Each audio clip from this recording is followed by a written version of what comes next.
ये घटिया काम जो घर जला के तोड़ फोड़ करके संपत्ति बर्बाद करके जो काम किए हैं, ये भी कोई कानून संगत काम तो नहीं है, न्याय संगत। इन पे भी एफआईआर होनी चाहिए। एफआईआर होगा ही नहीं, कैसे होगा? एफआईआर होगा। जो आप जितने लोगों के वीडियोस हैं उन सब पर। तेजस्वी यादव कल वहां पे पहुंचे। तेजस्वी यादव उस गांव में जाने के बाद बोले कि सामंती मनुवादियों का मन पहले की तरह 90 वाले दशक की तरह बढ़ गया है। बीजेपी की सरकार आने के बाद सामंतियों का मन बढ़ने लगा है। सिर्फ दलित बनाम भूमिहार और फॉरवर्ड और बैकवर्ड करके ही दिखाया जा रहा है। सही बात है। और वो परिवार दलित भी नहीं, दलित नहीं है, वो ओबीसी। जिस तरीके से उनके घर को जलाया गया, तो मतलब ये गांव वाले ही थे या सुनियोजित तरीके से कुछ वैसे गुंडे या किसी पार्टी के लोग आ गए और जो इस घटना को अंजाम दे दिए? देखिए, रोहतास जिले में जो घटना हुआ है दिनारा थाना क्षेत्र अंतर्गत जोगिया गांव में, उस घटना को लेकर पूरे बिहार में तहलका मचा हुआ है। अभी आप लोगों को बता दें, हमारे साथ अमृतांशु वत्स हैं, इनसे हम बात करेंगे कि आखिर उस मामले में ये क्या बोल रहे हैं। बहुत सारे लोग जा रहे हैं वहां पे तो दलित भूमिहार, दलित ब्राह्मण वाला परसेप्शन सेट कर रहे हैं, जबकि चंद्रेश्वर चौधरी जो कि दलित समाज से आते भी नहीं है, वो ओबीसी समाज से आते हैं। बाकी इस मामले पे बात करते हैं। अजीत तिवारी की गिरफ्तारी भी हुई, इस मामले को आप कैसे ले रहे हैं? मामले को अगर जनरल परसेप्शन में करके आप देखें तो इसको कानून को अपने हिसाब से इसको डील करना चाहिए था, लेकिन जो अब पॉलिटिक्स उसके ऊपर हुआ या फिर जिस तरीके से लोगों को भड़का के एक परसेप्शन बिल्ड करके और जो ये गतिविधियां हुई हैं वहां जोगिया गांव में, वो कहीं ना कहीं हमको पॉलिटिकली मोटिवेटेड लग रहा है देखकर। जिनको खाने का रोजी नहीं है, जो जिसके जमीन में ही बनिहारी का काम कर रहे हैं, उनकी इतनी हिम्मत नहीं होती है कि आप जाकर, हाँ ठीक है, अगर आपके साथ गलत हुआ है, आपके लिए अब कानून है, आपके लिए सब चीज है। अब कोई ये डिक्टेटरशिप तो है नहीं, या पहले ऐसा मोनार्की तो है नहीं, राजतंत्र नहीं है। अजीत तिवारी के हाथों जो हुआ उसकी सजा उनको कानून देगा, लेकिन आप कानून को हाथ में लेने वाले कोई नहीं होता। तो जो इन्होंने काम किया, अब कल मान लीजिए कि अजीत तिवारी ने मान लीजिए गुनाह कबूल कर लिया है, सुनने में आ रहा है, जैसे पुलिस ने उन्हें अपने गिरफ्तारी भी कर लिया है, गिरफ्तारी में ले लिया है।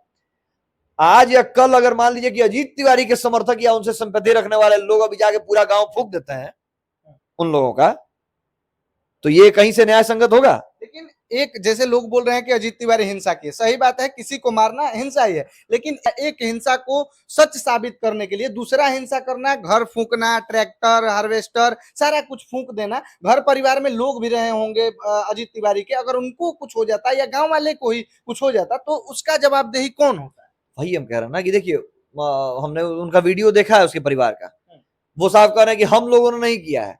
तो जो आपने जो नहीं किया है, तो दूसरे को इतना क्यों पड़ा हुआ? आपको, आप अगर ये कह रहे हैं कि हमको कानून पर भरोसा था, इनका वीडियो हमने देखा, कोई कुशवाहा गए हुए थे, अजीत कुशवाहा समथिंग कोई करके, वो कह रहे थे कि, तो उन्होंने कहा कि हाँ हमने नहीं किया, हम लोग तो उनके यहाँ बनिहारी का काम कर रहे थे। लोगों ने बोला कि वीडियो वायरल हो रहा है, बाकी लोग ने पूछा कि आप तोड़ फोड़ का, तो हम लोगों ने नहीं किया, कोई दूसरा लोग। आप अगर नहीं किए तो बाकियों को इतना क्यों दुख है? अगर आपके परिवार को नहीं है तो ऐसा होता है। ये कहीं ना कहीं एक तरह से पहले से जो मोटिवेटेड काम होता है, पहले से सुनियोजित ढंग से होता है। अब तो पुलिस ने जब उनको कबूला, ये पकड़ा है, उन्होंने कबूला है इस घटना को, अब भेद खुलेगा कि आखिर क्या माजरा था।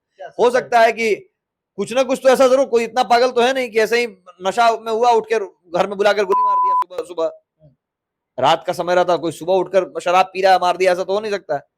जरूर कोई ना कोई ऐसी बात रही होगी जो जिसमें इन लोगों ने, या कोई एक लीडर बना होगा, पहले से कुछ ऐसा चल रहा होगा मूवमेंट, जिसमें ये गए होंगे, वहां हॉट टॉक्स हुए होंगे, जिसके अंदर ये घटना घटी है। तो अब कल्पेबल ह्यूमिसाइड है या आत्मरक्षार्थ गोली चलाई गई है, या फिर जानबूझ के, भाई ये तो अब कानून इसको इन्वेस्टिगेशन का चीज है, करेंगे। तो क्या लगता है कि जिस तरीके से उनके घर को जलाया गया, तो मतलब ये गांव वाले ही थे या सुनियोजित तरीके से कुछ वैसे गुंडे या किसी पार्टी के लोग आ गए और जो इस घटना को अंजाम दे दिए? ये देखिए, ये एक संगठनात्मक मूवमेंट है, समझे। ये जनरल आदमी को भले दिखाई नहीं दे, लेकिन जो इस फील्ड से जुड़ा हुआ है वो लोग उसको बता सकते हैं कि कहीं ना कहीं से ये एक संगठन इसको प्रायोजित ढंग से इसको इस मूवमेंट को ऑर्गेनाइज किया, और ये जो कार्रवाई हुई है उनके घर पे जलाना, तोड़फोड़ करना, ये सब संगठनात्मक तरीके पर हुआ है।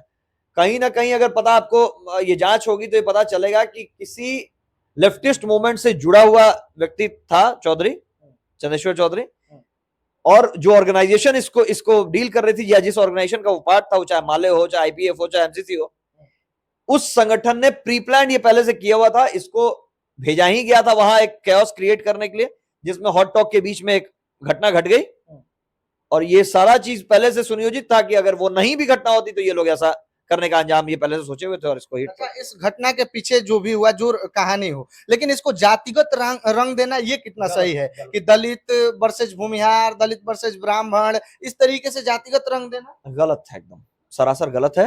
क्योंकि देखिए, अपराध जाति देखकर नहीं होता है, ये पहली बात। हो जाता है, और ये भी हीट ऑफ द मोमेंट का पर होया हुआ चीज है।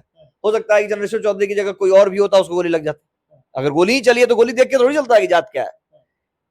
लेकिन इसको जातीय रंग देना या जातीय उन्माद फैलाना ये गलत है, और ये खासकर बिहार में जानबूझकर किया जाता है ताकि एक सिंपैथी एक बड़े तबके का लिया जाए। आप भी जान रहे हैं कि वो परिवार दलित नहीं है, लेकिन जान उसको पूरे के पूरे मोमेंट को सिर्फ दलित बनाम भूमिहार और फॉरवर्ड और बैकवर्ड करके ही दिखाया जा रहा है। सही बात है। और वो परिवार दलित भी नहीं, दलित नहीं है, वो ओबीसी है। लेकिन दलित महादलित उसको इसलिए बताया जाए ताकि एक क्योंकि इन लोगों ने कर तो दिया है, एक मोमेंट तो पहले से तैयार था, जो हमला हुआ, तोड़फोड़ हुई, तब उसको जब तक ये नहीं जोड़ेंगे एक मास मोबिलिटी और पब्लिक से, तब तक इन लोग उसको जस्टिफाई नहीं कर पाएंगे। तो उसको जस्टिफाई करने के लिए या फिर उसको बड़ा बनाने के लिए, ताकि व्यापक रूप से लोग हर तबके के लोग उससे जुड़ सके, दलित बोलने पर एक बड़ा तबका जुड़ जाए, इसलिए इसको इस तरीके से। तेजस्वी यादव कल वहां पे पहुंचे। तेजस्वी यादव उस गांव में जाने के बाद बोले कि सामंती मनुवादियों का मन पहले की तरह 90 वाले दशक की तरह बढ़ गया है। बीजेपी की सरकार आने के बाद सामंतियों का मन बढ़ने लगा है। ये जो है कि इस घटना को उदाहरण के रूप में देखा जा सकता है। तेजस्वी यादव का ये बयान है, क्या बोलेंगे? तेजस्वी यादव शायद ठीक से बिहार स्टडी नहीं किए हैं अभी तक। 90 के दशक में सामंती का मन बढ़ा हुआ था तो आप उतारे थोड़ी, उतर गया क्या सामंतियों का मन? तो इसका मतलब कि आपके 90 के दशक में तो आपके पिताजी ही रूल कर रहे थे बिहार को, तो आप ही के राज्य में ना सामंतियों का मन बढ़ा हुआ था। उसके 90 के दशक में जब आपके पिता ही रूल कर रहे थे, तो आप बोलने से पहले अगर नहीं सोचना है, सामंतियों का मन तो उस समय बढ़ा हुआ था। बीच में तो जब नीतीश जी की सरकार आई तो सामंतियों का मन बैठ गया, लोग ऐसा कोई एक्टिविटी नहीं हुआ बीच में। आप सुने कि 2005 के बाद कोई नरसंहार या किस तरीके का वैसा कोई घटना घटा? नहीं घटा। फिर बोल रहे हैं कि फिर से बढ़ गया बीजेपी की सरकार में। तो सरकार उसी की, आपका सरकार आता तब ना मानते कि आपके सरकार में मन इनका बैठ गया था और इनके सरकार में उठ गया था।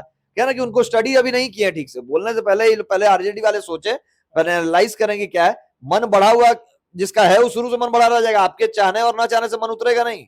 मन अब बढ़ रहा है, 90 के पहले इन लोगों का मन बढ़ा हुआ नहीं था। आप नहीं देखते कि जो जिस थाली में खा रहा है वो उसमें छेद करेगा।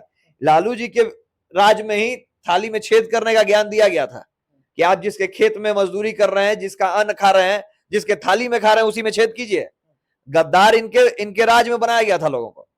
हमारा मन और जो सामंतियों का मन ना कभी उठा ना कभी बैठा, वो तो जैसा है वैसा ही रह जाएगा। अच्छा, बोल रहे हैं लोग कि बंधुआ मजदूरी फिर से आ गया, बंधुआ मजदूरी बोल रहे हैं, टैग दे रहे हैं, लेकिन क्या ये बंधुआ मजदूरी है कि क्या ये एक रोजगार भी तो हो सकता है कि वो कोई संपन्न किसान वहां पे है जिसके बहुत ज्यादा खेत हैं, तो वो मजदूरी करा रहा है, तो रोजगार भी तो दे रहा है गाँव में। जबरदस्ती मजदूरी थोड़ी करा रहा है हाथ पकड़ के, आपका पैसा दे रहा है। दुनिया सारा पूरा बिहार पलायन करके बाहर रोड में कमाने चला गया। आधा ये बनियार लोग चल गए सूरत में लोहा पीटने के लिए, बाकी साड़ी बेच रहे हैं और बेलदार का काम कर रहे हैं। रोड में हर जगह जहाँ रोड बन रहा है, आपको लोग बांध के बैठाए हुए हैं, कहीं देखिए उनके घर में कुछ लोगों को बांधे हुए। बेवकूफी वाला बात कर रहे हैं, क्योंकि वैसा ही रोटी सेकना है पॉलिटिकल, तो उस तरीके का बात करें। कहीं से भी ये तथ्यात्मक लगता है आपको कि आज के दौर में कोई कहेगा कि बंधुआ मजदूरी कराया जा रहा है? सब लोग आके बोल रहा है, कुछ नेता भी जाके वहां बोल रहे हैं कि चंदेश्वर चौधरी को बंधुआ मजदूरी बना के अजीत तिवारी रखे। इन्हीं नेताओं के रीजन में, इन्हीं जो लोग वहां गए हैं, जिन विचारधारा को मानने वाले लोग हैं, उन्हीं की सरकारों में सबसे ज्यादा पलायन शुरू हुआ था। उन्हीं की सरकारों के समय में ही बंधुआ मजदूरी चल रहा था। उन्हीं के सरकार में लोग पलायन करके आधा पंजाब गए थे खेती करने के लिए, अपना खेती छोड़ के।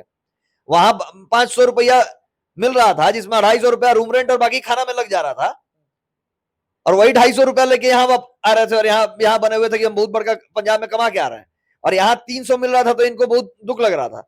यही बात हम आपको बताना चाह रहे हैं कि ये बंधुआ मजदूरी आप शौक से कर रहे हैं ना, तब अपने सरकार ने तो कई जगह आपको खोल के रखा है। तो आप किसी एक कह देने से बंधुआ मजदूरी, आप किसी को बांधे हुए वहां देखे क्या? किसी का रजिस्टर देखे कि उनको जबरदस्ती काम कराया जा रहा था? अगर इतना ही रहता तो जो 200 लोग चढ़े थे उसके घर पे घुस दिए गए होते उतने देर में। अगर इतना बाहुबली थे अजीत तिवारी जी कि उनके यहाँ उतने लठैत थे जो बंधुआ मजदूरी करा रहे थे इतने किसानों को, मजदूरों को, तो इनके चढ़ने से पहले तो उनके लठैत इन पे ज्यादा भारी पड़ते ना इनको। तो ये सब लोगों को बेवकूफ बनाने का एक काम है पॉलिटिशियंस का, कि परसेप्शन ऐसा क्रिएट करें ताकि एक मास सेंटिमेंट और सिंपैथी जुड़े उस घटना से, किसी घटना से, क्योंकि लोगों ने गलत कर दिया है। हम लोग कह रहे हैं कि अजीत तिवारी ने हत्या क्यों गलत है, जांच का विषय है, उनको अगर दोषी पाए जाते हैं सजा दीजिए, लेकिन जो इन लोगों ने किया ये भी जान रहे हैं कि हम लोग सही नहीं किए हैं। ये घटिया काम जो घर जला के तोड़ फोड़ करके संपत्ति बर्बाद करके जो काम किए हैं, ये भी कोई कानून संगत काम तो नहीं है, न्याय संगत। इन पे भी एफआईआर होनी चाहिए। एफआईआर होगा ही नहीं, कैसे होगा? एफआईआर होगा। जो आप जितने लोगों के वीडियोस हैं उन सब पर, अब लोग कह रहे हैं कि इनके पास एक कट्ठा भी नहीं होगा, वसूली क्या होगा? सरकार देगी मुआवजा। बहुत सारे लोग वहां जाके पहुंच के बोल रहे हैं कि 100-150 बीघा अजीत तिवारी का घर है, गरीबों में बांट दिया जाए, उनका जितना जमीन है। आप मजदूरी करके अगर 5,000 रुपया अपने बैंक में जमा कीजिएगा, तो बहुत ऐसा भिखारी है जिसके पास 1 रुपया नहीं, तो आपके अकाउंट में से सरकार लेके बांट देगी। वो हमारे मेहनत से कमाया हुआ धन है, वो प्रॉपर्टी हमारे दादा परदादाओं ने संयोजित करके, संरक्षित करके तब हमको दिया है इतना, जो हम उसको अवेल कर रहे हैं हम, समझे? तो वो कौन से लोग हैं? नहीं है कि आप किसी बंटवा दीजिएगा, और आपके बाबूजी का खरीदा हुआ नहीं है कि आप हमको सजेशन दीजिए क्या करना है।